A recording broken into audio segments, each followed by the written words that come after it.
Hi everyone. So in this lecture we will be seeing looping statements. I have already told you that in C language mainly you are having for loop and while loop, these are called as entry control loops, and there is one more which is do while loop. So for the time being we will be focusing on for and while. Okay.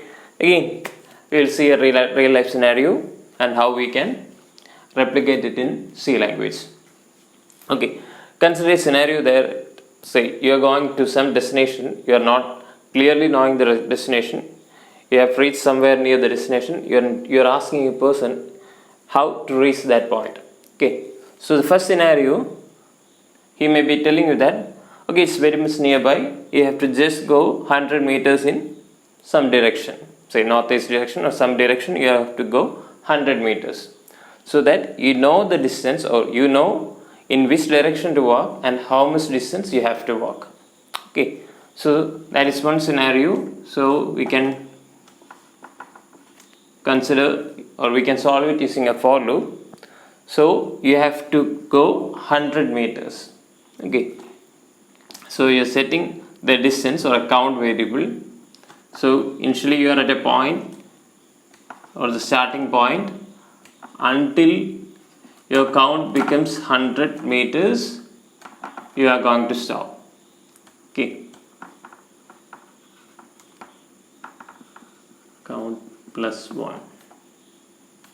So this will be the scenario.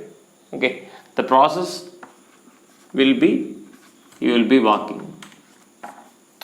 Okay, so first you are at the starting point, which means you are at 0th point.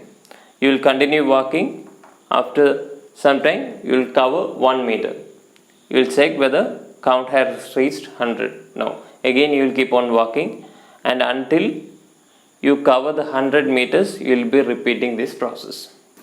Okay, and next thing is here again you are asking for a destination and someone is telling that okay, you go in this direction, you will get a taxi and you can use the taxi to reach the destination. Okay, so in this case here also we have got the solution, but actually we haven't got the exact distance or something.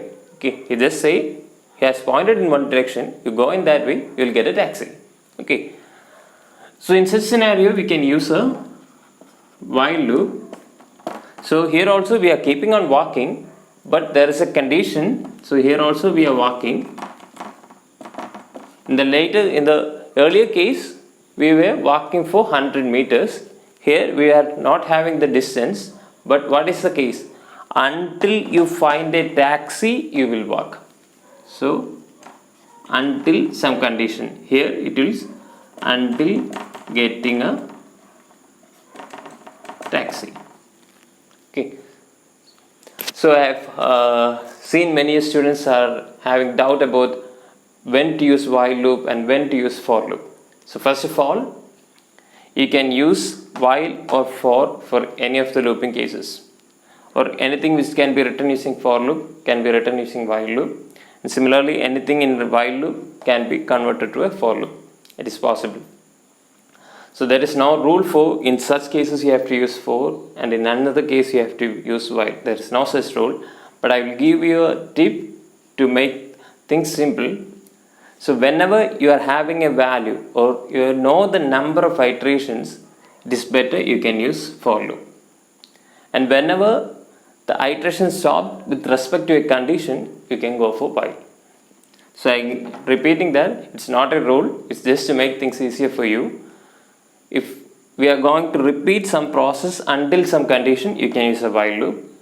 And similarly, if you are repeating some process and you know the number of times that process is going to get occurred, you can use a for loop. Okay, I hope this is clear for you. Thank you.